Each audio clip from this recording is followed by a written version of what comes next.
प्यारे बच्चों, आज हम पढ़ेंगे डीएवी क्लास 7th की हिंदी का 9वां पाठ सवाल का जवाब। बच्चों, जब मैंने ये कहानी पढ़ी तो मुझे ये कहानी बेहद ही ज़्यादा पसंद आई और मैं उम्मीद करती हूँ आप लोगों को भी ये कहानी बहुत पसंद आएगी। बच्चों, इस कहानी का जो मुख्य पात्र है वो है एक छोटा सा बच्चा तन्मय। उसमें बहुत ही साहस है और हिम्मत है और सच्चाई पे चलने की हौसला भी है। तो चलिए शुरू करते हैं आज का पाठ सवाल का जवाब। उस दिन रविवार था। मैं कॉलोनी की मार्केट में जाने के लिए तैयार हुआ तो तन्मय भी साथ चलने के लिए जिद करने लगा। उसकी दादी बोली, ले जाइए ना, आजकल दिवाली आने की खुशी में बाजार खूब सजे हैं। बच्चा है, देखकर खुश होगा। हाँ, लेकिन इससे यह वादा लो कि किसी चीज़ की जिद नहीं करेगा, मैंने कहा। आप भी कैसी दादा हैं? अरे, पोता अपने दादा से जिद नहीं करेगा तो किससे करेगा? ले जाइए और जो कहे खरीद दीजिए। बच्चों, हम क्या पढ़े कि तन्मय नाम का एक छोटा सा बच्चा है जो अपने दादाजी के साथ दीपावली के मार्केट में शॉपिंग करने जाना चाहता है और उसके दादाजी उसको लेके जाना नहीं चाहते हैं क्योंकि वो किसी भी सामान के लिए जिद कर बैठता है। तो उसकी दादी ने उसके दादाजी से कहा कि अगर बच्चा जिद नहीं करेगा तो कौन करेगा। अब कैसे दादाजी हैं, आप इसको लेके जाइए। अब आगे। दादी की इस फरकार पर मेरी क्या हिम्मत थी जो पोते को बाजार लेके न जाता। कुछ रविवार के कारण और कुछ पास आ रही दिवाली के कारण बाजार में कुछ ज़्यादा ही गहमा गहमी थी। मैंने तन्मय को सावधान कर दिया कि वो मेरा हाथ छोड़कर ना जाए। मेरे हाथ में सामान की लंबी लिस्ट थी और दुकान की भीड़ भी कुछ ज़्यादा थी, सो इंतज़ार करना ही था। उस दुकान के सामने सड़क के किनारे पटाखों की दुकान थी। उसके सामने बच्चे और बड़ों की भीड़ थी। कुछ लोग बड़े बड़े बंडलों में पटाखे बांध कर ले जा रहे थे। कुछ बच्चे हाथ में सीमित पैसे लिए महंगे सामान को देखकर तय नहीं कर पा रहे थे कि बम ले, अनार ले या बड़ी फुलझड़ी ले। बच्चों, दादी के इतना फटकार लगाने के बाद दादाजी की कहाँ हिम्मत कि वो तन्मय को लेकर ना जाते। वे तन्मय को लेकर बाजार निकल गए, पर बाजार में बच्चों बहुत ही ज़्यादा गहमा-गहमी थी। गहमा-गहमी का मतलब होता है भीड़-भाड़। आप लोग जब दीपावली में शॉपिंग करने जाते होंगे तो आप देखते ही होंगे कि बाज़ार में कितनी ज़्यादा भीड़-भाड़ होती है। हर एक दुकान में बहुत ही ज़्यादा भीड़ होता है और लोग सबसे ज़्यादा पटाखे की दुकान के आगे भीड़ लगा के खड़े होते हैं और उनमें बच्चों की संख्या कुछ ज़्यादा ही होती है। क्यों? क्योंकि पटाखे कौन जलाता है बच्चों? हाँ, पटाखे सिर्फ बच्चे ही बड़े ही चाव से जलाते हैं। तो उस दिन उसी तरह का माहौल था जिसमें तन्मय और दादाजी शॉपिंग करने निकले थे। दादाजी के हाथ में एक बहुत ही लंबा सामान का लिस्ट था, तो वो एक दुकान के सामने बाहर खड़े हो गए क्योंकि दुकान में बहुत ही ज़्यादा भीड़ थी, तो उनको बाहर खड़ा रहना ही था। वे आसपास देख रहे हैं कि सारे लोग शॉपिंग करके जा रहे हैं। कुछ के हाथ में पैकेट का बंडल है, कुछ के हाथ में सामान का बंडल है। इसी बीच उनकी नज़र कुछ बच्चों पे पड़ी जिनके हाथ में कैसे थे बेटे?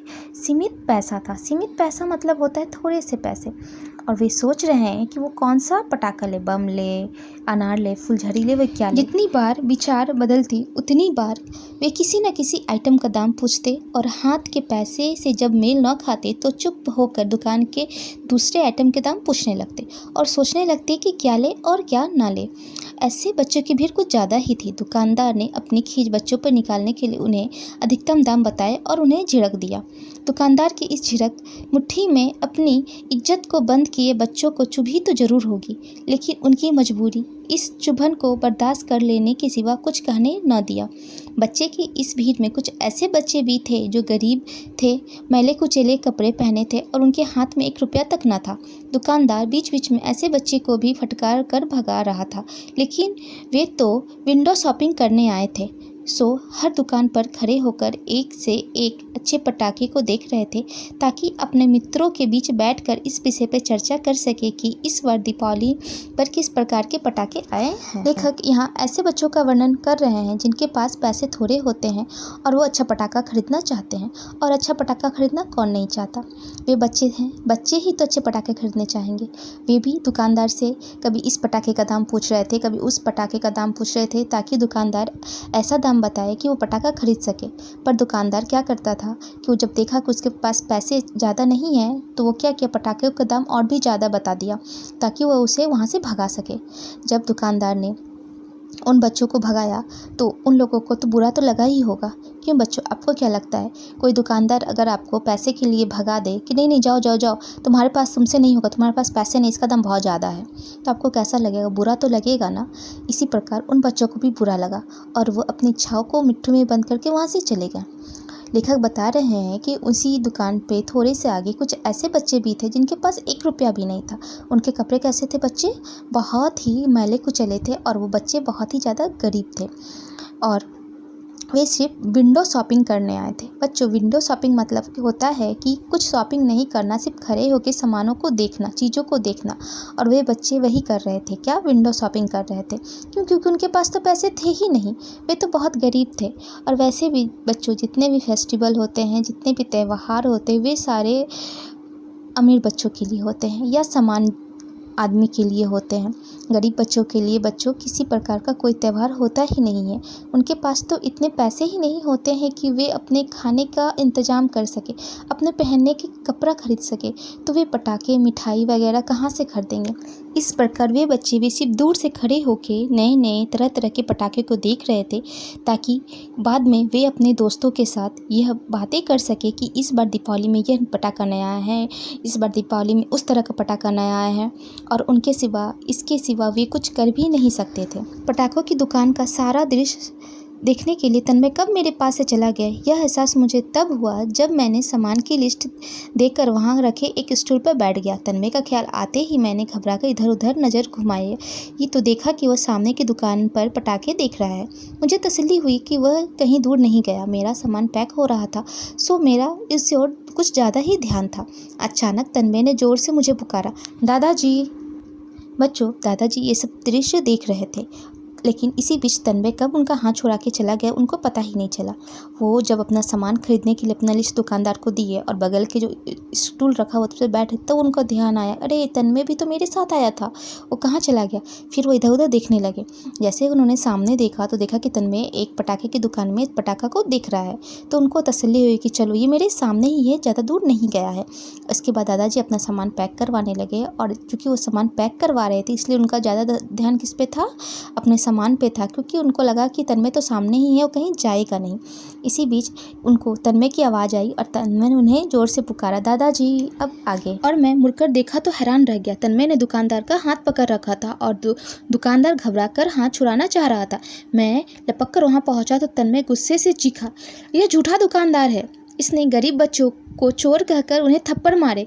गरीब बच्चों पर हाथ उठाने का इसे क्या हक है? मैं इसे थाने ले जाऊंगा और इसके खिलाफ रिपोर्ट करवाऊंगा। उधर दुकानदार ने मुझे देखा तो घबरा गया। वह जानता था कि इस कॉलोनी में मेरी कितनी इज्जत है, लेकिन इसने उस बच्चे को क्यों मारा? मैंने पूछा और देखा कि 4 गरीब बच्चे एक ओर खड़े रो रहे हैं। अब तो भीड़ भी तमाशा देखने लगी थी। बच्चों, जब दादाजी तन्मय का आवाज़ सुने तो वो उस तरफ गए जहाँ से तन्मय चिल्लाया था। तो दादाजी क्या देख रहे हैं कि तन्मय पटाखे के दुकानदार का हाथ पकड़ा हुआ है और बहुत ही गुस्से से बोल रहा है कि यह झूठा दुकानदार है, इसने गरीब बच्चे को मारा है और उन्हें चोर कहा है। इन्हें गरीब बच्चों को मारने का हक किसने दिया? मैं इसे कहाँ ले जाऊँगा बच्चों? थाने ले जाऊँगा और रिपोर्ट करवाऊँगा। बच्चों, रिपोर्ट करवाने का मतलब तो आप जानते ही होंगे कि जब कोई आदमी गलत काम करता है या कोई जुर्म करता है तो उसके खिलाफ थाना यानी पुलिस स्टेशन में रिपोर्ट करवाई जाती है, तो पुलिस उन्हें सज़ा देती है। वही तन्मय बोल रहा था कि ये दुकानदार ने बहुत बड़ी गलती की है, इन्होंने गरीब बच्चों को मारा है, तो मैं इन्हें क्या करूँगा, पुलिस के पास ले जाऊँगा और इनके खिलाफ रिपोर्ट करवाऊँगा। बच्चों, तो दुकानदार क्या हुआ बच्चों, वो बहुत ही घबरा गया था और वह तन्मय से अपना हाथ छुड़ा रहा था। इतनी ही देर में दादाजी वहाँ पहुँच गए। दुकानदार ने जब दादाजी को देखा तो वो दादाजी को पहचान गया, क्योंकि उस कॉलोनी में दादाजी का बहुत ही ज़्यादा इज्जत थी। लेकिन दादाजी सबसे पूछने लगे कि इसने बच्चे को मारा ही क्यों। और दादाजी क्या देख रहे हैं कि बगल में 4 गरीब बच्चे खड़े होकर क्या कर रहे हैं, लगातार रो रहे हैं। इतने देर में बच्चों भीड़ भी बहुत ज़्यादा इकट्ठी हो गई थी। अब मेरे प्रश्न के उत्तर में तन्मय ने कहा, दादाजी ये गरीब बच्चे अगर पटाखा खरीद नहीं सकते तो क्या इन्हें देख भी नहीं सकते? बस इनका यही जुर्म है। इस दुकानदार ने बस आओ देखा न था दुकान से बड़बड़ाता हुआ उतरा कि ये चोर बार बार दुकान पे आके खड़े हो जाते हैं और कुछ चुराने का मौका देख रहे हैं, और ताबड़तोड़ इन बच्चों पर थप्पड़ बरसाने लगा। मैंने देखा तो दौड़कर इनका हाथ पकड़ लिया और कहा, कौन कहता है ये चोर हैं? कहाँ है इनके पास चोरी के पटाखे? खबरदार, अगर अब इन्हें एक थप्पड़ भी मारा। बताइए दादाजी, क्या पटाखे की दुकान पे खड़े होकर इन्हें देखना जुर्म है? और अगर ऐसा है तो मैं भी तो पटाखे देख ही रहा था, तो मुझे भी मारो, मुझे भी चोर कहो। तन्मय जिस साहस और सच्चाई के साथ अपनी बात कर रहा था, उसे सुनने के लिए वहाँ इकट्ठे हुई भीड़ जैसे मौन हो गई थी। तन्मय के तर्क के सामने दुकानदार भी शर्मिंदा हो रहा था। बच्चों, तन्मय अपने दादाजी को पूरी कहानी बताने लगा कि ये जो गरीब बच्चे हैं वो क्या कर रहे थे, सिर्फ दुकान के आगे खड़े होकर पटाखे देख रहे थे। इतने में दुकानदार बड़बड़ाता हुआ उतरा और इन गरीब बच्चों को मारने लगा कि ये चोर हैं और चुराने का मौका देख रहे हैं। देखिए दादाजी, इन गरीब बच्चों के पास छोरी के पटाखे भी नहीं हैं, तो फिर इन्हें ये क्यों मारा? इनको किसी गरीब बच्चे को मारने का क्या हक है? और अगर दुकान पे खड़ा होकर पटाखा देखना गलत ही है, जुर्म ही है, तो मैं भी तो देख ही रहा था, तो मुझे भी चोर कहो, मुझे भी थप्पड़ मारो, पर मुझे नहीं मार रहे, सिर्फ इन गरीब बच्चे को मार रहे हैं। तन्मय की इस बात को सुनकर जितने भी वहाँ इकट्ठा भीड़ थी वो सब उसके हौसले को देखने लगी और मौन हो गई। प्यारे बच्चों, आपको क्या लगता है जो तन्मय ने किया वो सही था या गलत? मेरे हिसाब से जो तन्मय ने किया वो बहुत ही सही था और उसको करने के लिए बहुत ही साहस चाहिए था, और ऐसा वही कर सकता है जिसके अंदर सच्चाई हो। बिना सच्चाई का इतने बड़े साहस का काम करना बहुत ही मुश्किल बात होती है बच्चों। ये तो कोई बड़ा आदमी भी नहीं कर सकता। तन्मय तो एक छोटा सा बच्चा ही था, पर उसके संस्कार, उसका विचार इतना अच्छा था और इतना सच्चा था कि वो इतना बड़ा कदम उठा पाया। तन्मय के तर्क के सामने दुकानदार भी शर्मिंदा हो रहा था। शायद उसे यही ठीक लगा और उसने तत्काल कहा, अच्छा भाई, मुझसे भूल हुई, मैं माफ़ी मांगता हूँ। दुकानदार ने उसकी तरफ से जुड़े हुए हाथ उठाकर कहा, आओ तुम लोगों को मैं कुछ पटाखे फुलझड़ियाँ मुफ्त देता हूँ। और उसने चारों बच्चों को एक एक पैकेट फुलझड़ी और थोड़े थोड़े पटाखे दिए। भीड़ में से किसी ने कहा, देखो राजू, उस लड़के ने किस सच्चाई और साहस से इस दुकानदार को सबक सिखा दिया। और कुछ कह रहा था, बनिया बड़ा चालाक है, सोचा माफ़ी मांग लो और 10-50 रुपए के पटाखे देकर इस मुसीबत से छुटकारा पा लो, वरना उलझ गए तो त्यौहार की सारी दुकानदारी धरी रह जाएगी। मैंने दुकानदार के से अपना सामान रखवाया। तन्मय अभी भी उन चारों लड़कों से बातें कर रहा था। मुझे देखकर वे मुस्कुराते हुए वहाँ से चले गए। मैं तन्मय के साथ लौट आया। बच्चों, जब तन्मय ने बहुत ही साहस से दुकानदार को हाथ पकड़ लिया और उन बच्चों को मारने नहीं दिया और इस पे बहुत ही ज़्यादा भीड़ इकट्ठा हो गई, तो दुकानदार ने बहुत ही होशियारी से क्या कहा, अपने दोनों हाथ जोड़ के कि मुझसे गलती हो गई है, मुझे माफ़ कर दो। और मैं इन बच्चों को क्या करता हूँ, एक एक फुलझड़ी का पैकेट देता हूँ और थोड़े से पटाखे दे देता हूँ। और दुकानदार ने उन बच्चों को थोड़े से पटाखे दे दिए। भीड़ में से किसी ने कहा कि देखो राजू, इस लड़के में कितनी सच्चाई और साहस है, जिसने इस इतने बड़े दुकानदार को क्या सबक सिखा दिया। और कुछ ऐसे भी कह रहे थे कि बनिया तो बड़ा चालू है, अगर वो इस मामले में उलझ जाता तो उसको क्या होता, ये पूरा दिन उसका थाना में बीत जाता और उसकी कमाई बिल्कुल भी नहीं होती। ये दोनों चीज़ें दादाजी सुन रहे थे और इसी बीच उनका सामान पैक हो गया और वो सामान लेके तन्मय के साथ घर चले आए। शाम को लगभग 4 बजे मैं बैठा चाय पी रहा था कि तन्मय मेरे पास आया। बोला, दादाजी, 150 रुपये में कितने रुपए मिलाने चाहिए कि वे 200 हो जाएं? मैंने बनावटी गुस्से से कहा, तन्मय, तुम यह सवाल मुझसे पूछ रहे हो? हाँ, क्योंकि इसका सही उत्तर आपको मालूम है, मुझे नहीं।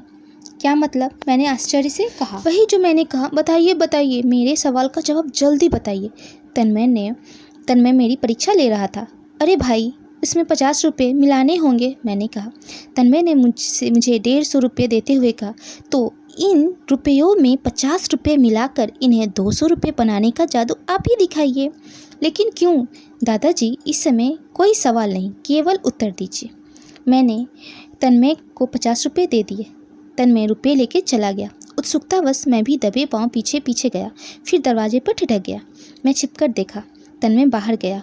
वे चारों गरीब बच्चे गेट के बाहर खड़े थे। तन्मय ने उन्हें 50-50 रुपये दिए। एक बच्चा बोला, अरे तन्नू भैया, इन 50 रुपये से तो ढेर सारे पटाखे आएंगे। तन्मय ने उसे चुप कराया और उन सबको जाने के लिए कहा। तन्मय लौटा तो मैं जल्दी से अपने कमरे की तरफ लपका। तभी मैंने देखा कि कोने में तन्मय का मिट्टी का गुल्लड़ टूटा पड़ा है। तन्मय मेरे कमरे में आया, बोला, दादाजी, अब पूछिए कि मैंने 50 रुपये क्यों मांगे थे? आपके सवाल का जवाब। मैंने तन्मय के मुंह पर हाथ रखकर कहा, सवाल का जवाब मुझे मिल गया। और मैंने तन्मय को सीने से लगा लिया। बच्चों, जब लेखक दीपावली वाले दिन शाम को चाय पी रहा था तभी तन्मय उनके पास आया और उनसे सवाल करने लगा कि दादाजी 150 में कितना रुपये मिलाने से वो 200 हो जाएंगे। तो दादाजी थोड़ा गुस्सा आ गए, बोले अरे ये कैसा सवाल है। तो फिर तन्मय जिद करने लगा कि नहीं, आपको बताना ही होगा। तो दादाजी ने कहा कि इसमें 50 रुपये और मिला देने से ये 150 हो जाएंगे। तो तन्मय ने कहा ठीक है, तब ये जादू आप ही दिखाइए। तो लेकिन दादाजी बोले कि लेकिन क्यों। तो वो बोला कि दादाजी अभी सवाल नहीं, बाद में, पहले आप एक काम कीजिए। तो दादाजी ने तन्मय को 50 रुपये दे दिए। लेकिन दादाजी ये सोच रहे थे कि पैसे से करेंगे क्या, इसलिए वो पीछे पीछे तन्मय के चले गए। तन्मय बाहर गया जहाँ वही 4 बच्चे, गरीब बच्चे खड़े थे। दादाजी दीवार के पीछे छिपकर सब देख रहे थे। तन्मय ने चारों बच्चों को 50-50 रुपये दिए। उसमें से एक बच्चे ने क्या कहा कि अरे तन्नू भैया, इसमें से तो बहुत सारे पटाखे आ जाएंगे। तो तन्मय ने उसे चुप रहने को कहा कि अरे चुप रहो, घर वाले अंदर है, वे सुन लेंगे तो मुझे डांटेंगे, और अब यहाँ से चले जाओ। तो दादाजी ये सारी बातें सुन रहे थे। जैसे ही तन्मय वापस आ रहा तो दादाजी जल्दी जल्दी अपने दरवाजे में आ गए। लेकिन वो रास्ते में क्या देख रहे हैं कि जो तन्मय का मिट्टी का गुल्लर था, बच्चों, गुल्लर होता है जिसमें बच्चे पैसा इकट्ठा करते हैं। इसका मतलब जो तन्मय था वो अपना गुल्लर को तोड़ के वो 150 रुपये निकाला था। लेकिन उसके जो पैसे थे वो पूरे नहीं हो रहे थे। क्यों? क्योंकि उसे सबको 50-50 रुपये देने थे। इस प्रकार 200 रुपये हुए और तन्मय के पास सिर्फ 150 रुपये ही था। इसलिए वो सीधे दादाजी के पास गया, क्योंकि घर में सिर्फ दादाजी ही ऐसे थे जो उसे 50 रुपया दे सकते थे। इसलिए वो सीधे दादाजी के पास गया, और वो सीधे सीधे तो मांग नहीं सकता था, इसलिए उसने ये सारे नौटंकी किया। कौन सा? 50 रुपये का जादू दिखाने वाला। लेकिन वो भी तो दादाजी ठहरे, वो भी यही सोच रहे थे कि ये जो तन्मय है ये 200 रुपये का आखिर करेगा क्या। फिर दादाजी उसके पीछे गए तो देखे कि वो गरीब बच्चे को पैसे दे रहा है। ये देख के दादाजी बहुत ही ज़्यादा खुश हुए। जब दादाजी वापस आ रहे थे अपने रूम तो जब देखे कि तन्मय का मिट्टी का गुल्लर टूटा हुआ है तो उनको और भी ज़्यादा आश्चर्य हुआ कि ये बच्चा कितना अच्छा है कि अपने पैसे को तोड़ के गरीब बच्चे में बांट रहा है। इससे ज़्यादा खुशी की बात किसी भी बड़े व्यक्ति के लिए कुछ हो ही नहीं सकता कि जब आपके परिवार का कोई भी बच्चा या कोई सदस्य अपने पैसे में से गरीब बच्चे को दान करे। ये बहुत ही बड़ी बात होती है बच्चों। जब तन्मय वापस आया तो वो दादाजी से पूछा कि दादाजी अब पूछिए, आपको क्या पूछना है। तो दादाजी ने कहा कि मुझे कुछ नहीं पूछना, मुझे मेरे सवाल का जवाब मिल गया। और दादाजी गदगद होकर तन्मय को अपने सीने से लगा लेते हैं। तो बच्चों, आप बताइए कि आपको तन्मय कैसा लगा। मुझे तो तन्मय बहुत ही ईमानदार और सच्चा लगा, और साथ ही साहसी भी, और इसके साथ साथ वो बहुत ही प्यारा था। ठीक बच्चों, आपको भी तन्मय की तरह काम करने चाहिए। कभी किसी के साथ गलत होते नहीं देखना चाहिए, और हमेशा गरीब और ज़रूरतमंदों की मदद करनी चाहिए।